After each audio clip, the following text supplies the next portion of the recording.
something special to bring to the table. You sat down with Corey Feldman, the former teen star. He's got a new movie about his relationship with Corey Haim. And boy, they have a story to tell. That's right. They were known as the two Coreys. They were best friends, co-stars, and they had some wild times growing up together. But there are also dark stories of drugs and alleged molestation. And now Corey Feldman says he is sharing part of it in the biopic, A Tale of Two Coreys. But he claims there's much more that he is holding back.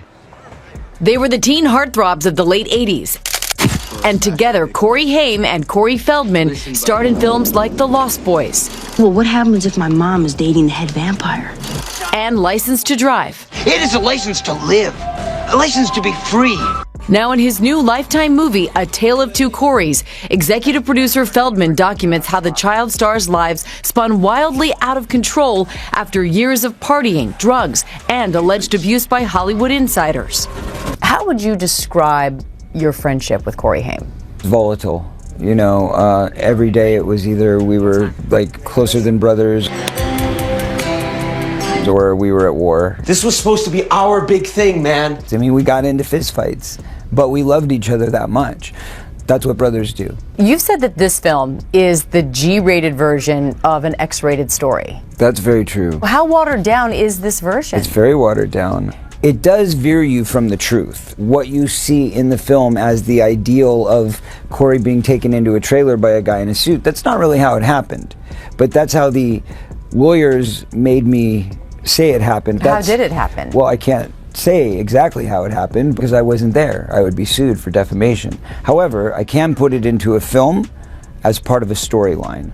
And that's what I intend to do. So the truth will be revealed if people donate to my campaign. Feldman calls it his Truth Campaign, an effort to raise $1 million through crowdsourcing to fund the real film he wants to produce, one he says would include allegations of past sexual abuse by several Hollywood men. Feldman has already publicly named two men he claims molested him when he was a teen, but says he knew of alleged abuse by other men as well. So you know the names of the men who you say abused Corey Haim, your Yes. friend, that you witnessed them walking into a room and Corey then telling you what happened. And also Corey telling me beforehand, hey, this happened to me. This is what happened to me when I was 13 years old. And this is why I am the way I am. That needs to be told. That person who did that damage to him and raped him at 13 years old needs to be exposed. Will you profit from this film? The world of Hollywood is no stranger to scandals, but Corey Feldman is ensuring the conversation around its darkest secrets is louder than ever. Once a beloved child actor known for his roles in The Goonies and Stand By Me, Feldman has now taken on a mission far greater than any role he's ever played this time. He's not acting, he's speaking out his latest viral comments about Shaw Diddy Combs and Hollywood's pervasive issue with you. Abuse have once again thrust him into the spotlight. I deserve to, don't I? I'm a director and an actor. I mean, I have to get paid for my work. Feldman claims some of that money he raises will go towards the film production and charity. Do you understand your critics, though? Because so many women have come forward and told their stories without any security teams or without any legal But those women, defense in place. Half of them got paid off. I didn't get paid off. I was Not a kid. all of them got paid off. I said half of them. But if your goal is to protect other children and to stop this from happening, why wouldn't you release all the names? We are in totally new waters now. When you say something, you're believed in a way you weren't before. Okay, and that's now nice of you to investigations say. So when the lawyers come after me and they start arresting me, are you going to be there to defend me? The bottom line is I'm not an accuser. I am a victim and I'm a survivor. I have done what I have done to try and help other people, it's true. But at the end of the day, I'm a producer of a movie. Feldman says he has not been offered any free legal protection to defend him if he were to reveal more names. I am making the movie to expose my truth. I'm not just going to throw it out there and be slain down. If you or anybody else wants to tell me that you're willing to give me the legal protection that I need, let's go. Now the 46-year-old says he is continuing his fight to honor Haim, who died of pneumonia in 2010. What do you think Corey Haim would say about what you're doing and what you're trying to accomplish? He's the one who asked me to do it. I'm doing this for him, for his memory. We were just two normal kids that just wanted to experience life together, mature together. I never tried a drug until my molester gave it to me. Henceforth, if I hadn't been put with a molester, I would never have done drugs. I would never have been arrested. I would never have had these terrible things happen in my life. and we would be having a very different conversation today. Feldman says he told police about his abuse back in 1993, but investigation was never pursued. After apparently missing for years, those recordings of his interview with police were recovered just last month and turned over to the LAPD. Feldman is hoping a new investigation is launched into those men, but the LAPD will not comment on the matter. A Tale of Two Corys premieres this Saturday, January 6th on Lifetime. Sounds like we're going to hear a lot more. Certainly. Okay, Amy, thanks very much. Well, hey there, GMA fans. Robin Roberts here. Thanks for checking out our YouTube channel. Lots of great stuff here. So go on, click the subscribe button right over here to get more of awesome videos and content from GMA every day, anytime. We thank you for watching, and we'll see you in the morning on GMA. Corey's voice carries a certain weight. He's not an outsider pointing fingers. He's someone who lived through the horrors he now condemns. For years, Feldman has been an advocate for Vice, sharing his own experiences to shed light on the abuse that often lurks behind the glamour of the entertainment industry. And now, with Diddy facing multiple charges related to C. Feldman, isn't holding back. Do this by making a film that'll be the most honest and true depiction of child abuse ever portrayed, by telling my own story in a very real way. We're fighters for truth, justice, and the American way. A 1980s teenage heartthrob, Feldman became best known for his roles in movies like The Goonies, The Lost Boys, and Stand By Me. See me on TV. Sure, we'll be heroes. But along with the fame, Feldman says he learned firsthand about Hollywood's big secret, a secret he tried to reveal without naming names. I can tell you that the #1 problem in Hollywood was and is and always will be pedophilia. And they're some of the richest, most powerful people in this business. And children aren't supposed to handle that sort of stuff. Humiliation. I know, I've been through it. But that's all over now. Feldman has long claimed as young actors he and fellow child star Corey Haim were molested by older men in the entertainment industry. Allegations he also wrote about in his 2013 memoir, Choreography. I've been living in fear and been living with this my entire life. But this morning, Feldman's latest proclamation drawing criticism from Haim's mother, Judy, who tells NBC News she wants her son's name left out of it, saying, quote, if he finally decides to release names and tell the world who they are, for the sake of more victims, I'll be 100% behind him. But if he's waiting to release the names in the movie, I don't support that. He doesn't need $10 million to do it.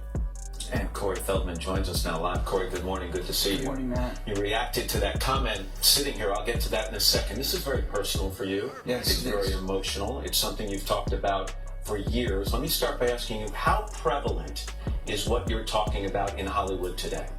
I believe there's a lot of darkness in Hollywood right now, and I believe it's been there for quite some time.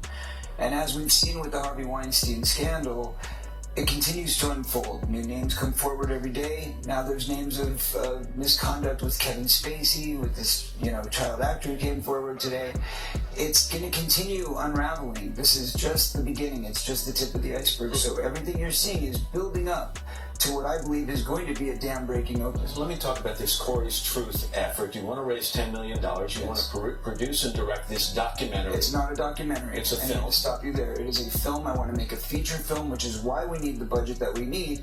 There's actors, there's scripts, there's special effects. Is it going to involve real people, real names of people active in Hollywood right now? It will be a very true story. We will have every name that everybody that affected my life. I'm going to give the perspective that I can give, what I viewed, what I experienced from a first-hand account. In all fairness, though, we've been down this road before with you, and you have promised in the past to name names. Never. In your book, you said when you were talking about your book, you said you were going to blow the lid off. This is why I'm doing this, because when I wrote my book, the publishers prevented me from writing the names. That's what I meant by we were down this road before. Yeah. We didn't get the names we were promised last time. Which is why I'm taking the matter into my own hands, and this is why I need America's support. I need the world's support, because I must make a film with no executives, no VPs. Why do you need $10 million? Film studio. It's disgusting, Feldman said during a recent interview. You can feel the anger and frustration in his words. He's not just speaking for himself, But for the Count, who never had the chance to, Feldman's empathy for Diddy's alleged palpable, and his hope for justice is unwavering. However, as he rightly points out, the wheels of justice in cases like these often turn slowly, and the outcome is never guaranteed. Well, that's a film studio. We're talking about a theatrical release. We're talking about I'm going to four-wall the theaters, I'm going to self-distribute, self-market, make the film, and hire a team of attorneys who are going to protect me and the film when everybody comes out. He raised just under $200,000. Okay. Isn't that about right? So it's going to take a long time to raise $10 million. We've got 2 months. And you just told me that this is still prevalent in Hollywood. So every day you wait, every day you try to raise money, I would imagine you believe that children are being abused by pedophiles in Hollywood. Absolutely. So why are you sitting down talking to me? Why aren't you sitting down with the police right now? I've told the police. In fact, if anybody wants to go back to 1993 when I was interviewed by the Santa Barbara Police Department, I sat there and I gave them the names. They're on record. They have all of this information, but they were scanning Michael Jackson. All they cared about was trying to find something on Michael Jackson. You said, by the way, did not abuse you. Who Michael was innocent, and that was what the interview was about with the police in 1993. I told them he is not that guy, and they said, well, maybe you just don't understand your friend. And I said, no, I know the difference between pedophiles and somebody who's not a pedophile because I've been molested. Here's the names. Go investigate. And let me push this forward. There are thousands of people in Hollywood who have this same information. Why is it all on me? Why is it if I don't release the names in the next 2 months, 6 months, or a year, I'm the bad guy? I'm the victim here. I'm the one who's been abused. I'm the one who's trying to come forward and do something about it. Please, I'm sorry. There are thousands of people out there, Matt, who have this information. Any one of those child actors that went to the teenage soda pop clubs with me when I was a kid know who those people are and the people who ran it. Anybody can go back through history and look at the teen magazines and say, what was the name of that venue they were all promoting and who ran that venue and who endorsed it? You've said you've had death threats. Yes. Because you have this information and have threatened to expose it. Another reason, I think, to go to police, that's a crime, to threaten someone's life. I've gone to the police with that as well. And what would be wrong with going to the police now again? Didn't work out in Santa Barbara. There's a statute of limitations, Matt, in the state of California, which protects people. It's not that way in New York. It's that way only where the movie industry is, conveniently enough, in California. That's the seriousness of this. You cannot, because if I were to go to the police, I would be the one who's getting sued. Henceforth, I need a team of lawyers and I need a team of security to be around me at all times to keep me safe so I can get this message done. I'm not playing around. It's serious stuff, and I vow I will release every single name that I have any knowledge of, period. And nobody's going to stop me this time, as long as people support this. Corey Feldman. Absolutely. Thank you very much. Thank you, sir. Thank you. Good to see you. We're back. God Back to bless. these messages and your local news. Diddy's case has shocked many, though perhaps not those who've been following the darker side of Hollywood. The charges against him paint a chilling picture: allegations of running a criminal enterprise using threats and violence to coerce, and even being accused of abusing minors. It's a story that feels almost too horrific to be real, yet it's one that Hollywood insiders like Feldman know all too well. The allegations. Let me bring in our special guest, joining me, author and certified mental health counselor who specializes in child abuse, neglect, and trauma, Sharonda Brown. All right, Sharonda, if this allegation is true for a 13-year-old, what type of trauma are we talking about? We're talking about extensive trauma. We're talking about frontal lobe issues, temporal lobe issues, where we're talking about memory. We're talking about an increase in anger, an increase in frustration. We're talking about sensory fragments where you remember sense of smell. You remember everything, every little detail, because you're stuck there and you can't progress and you can't move forward. I think there are also other things we have to consider. In studying this case, the alleged victim reported that she, struggles with autism and she had a brain injury. And so when you add those factors in there and she has a history of epilepsy, those things also affect memory. And I think that that's the part that's going to make this pretty challenging. But in the effect that there's some sexual trauma there, there's going to be a lot to pull apart with a case like this. Okay, now the lawsuit says after the alleged rape, the teen ran from the party and called her dad to come pick her up from a gas station. Chloe Mellis at NBC News spoke to the unnamed accuser and her father in this investigative report. We rode home in silence. He didn't ask me what happened. He didn't ask me, what I did or where I was. In an interview with NBC News, her father said he could not verify the claims. Quote, I felt like I would remember that, and I don't. I have a lot going on, but I mean, that's something that would definitely stick in my mind, he said. When we asked the woman about the contradictions in a phone interview on Friday, she said that she stands by her statements. I have made some mistakes, she said. Honestly, what is the clearest is what happened to me. Okay, Sharonda, what are your thoughts about the latest statements from the accuser and from her father, who was, according to her, the one who came to pick her up? I think it's difficult to tell someone who says they've been raped in the way that she explains it that they haven't been. So I can't necessarily question her truth.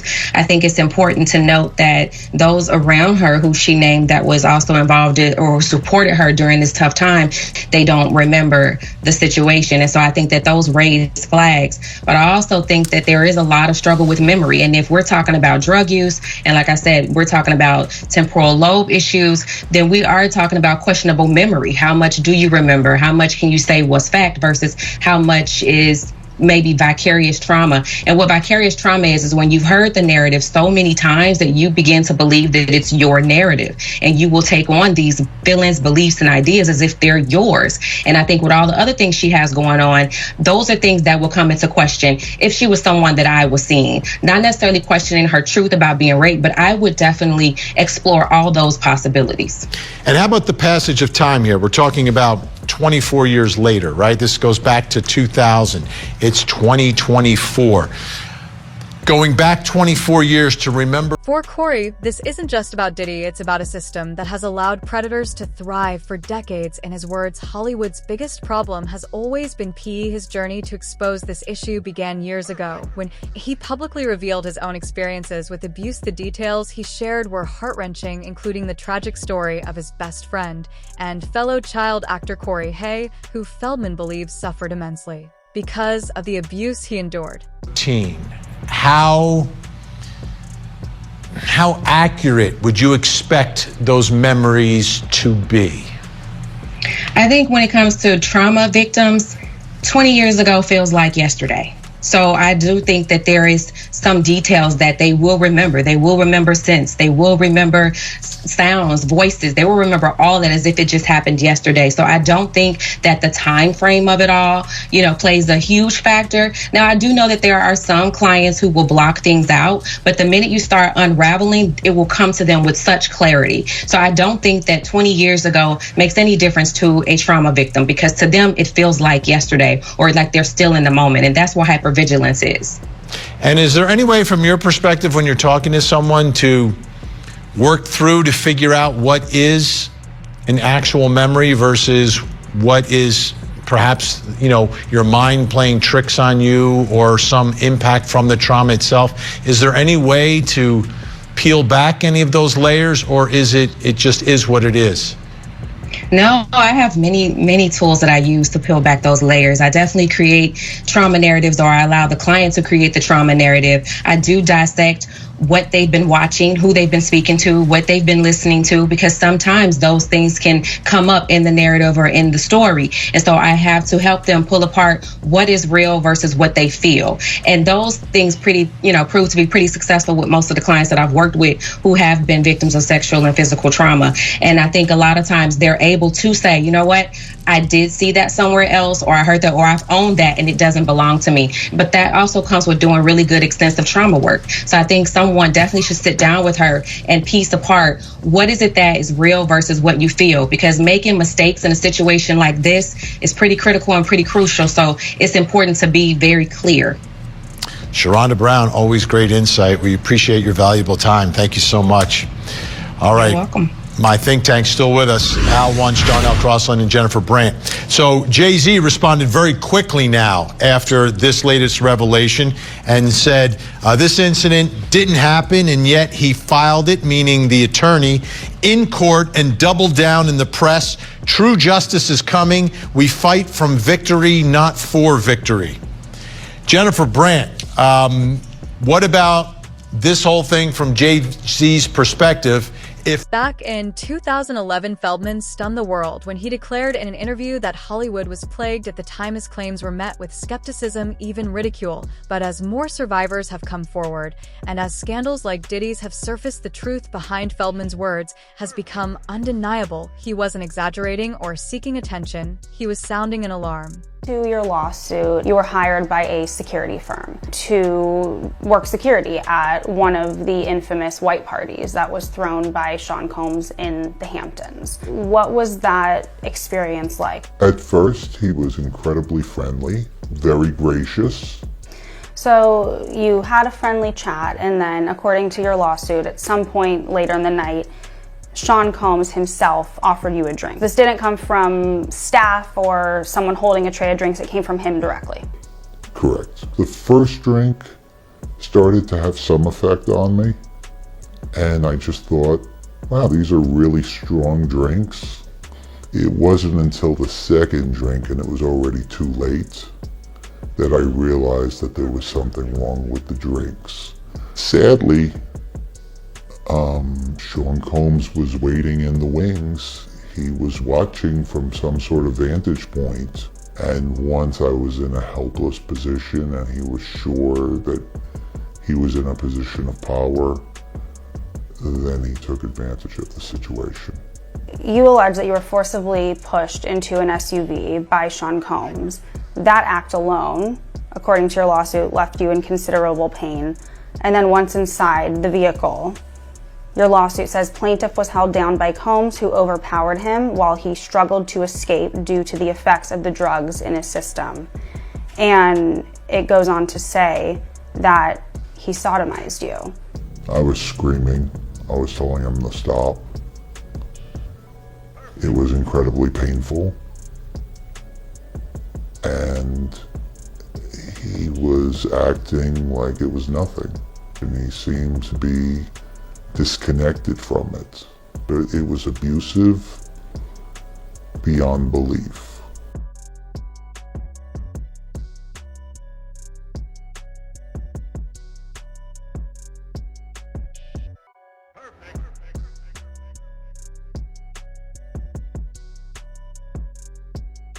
All right, CNN's Elizabeth Wagmeister, who's been doing really amazing reporting on this subject, is here with your exclusive. What was it like to sit down with this man? You know, John, this was the first time that he has told anyone other than his attorneys this story. He, as you see, we concealed his identity. He filed his lawsuit back in October as a John Doe. He says that he wants to keep his anonymity because he wants to keep some semblance of his life private. But that's a difficult thing to do, to sit down and tell your story to a stranger as a journalist. So I asked him, why now? Why are you coming forward now? And he said that he did not know that there were other accusers of Sean Combs out there. He only found out from seeing news reports. And there was one report he saw that there is somebody who alleges that they were 9 years old when they say that they were abused by Sean Combs. And this John Doe that I sat down with, he said, if a 9-year-old could do it, then I could do it. And it made him feel like he wished that he spoke out before because he could have prevented children from allegedly being abused. Now, as I said, this lawsuit was initially filed back in October of this year. So these claims are not new, but this is the first time that he sat down. In fact, John, this is the first time that any accuser of Sean Combs has sat down with the media. What makes Feldman's story even more compelling is his resilience despite facing immense backlash, skepticism, and even threats. He has remained steadfast in his mission over the years. He's released a memoir and a documentary, each peeling back the layers of Hollywood's darkest secrets. His revelations are not just accusations, they're a call to action.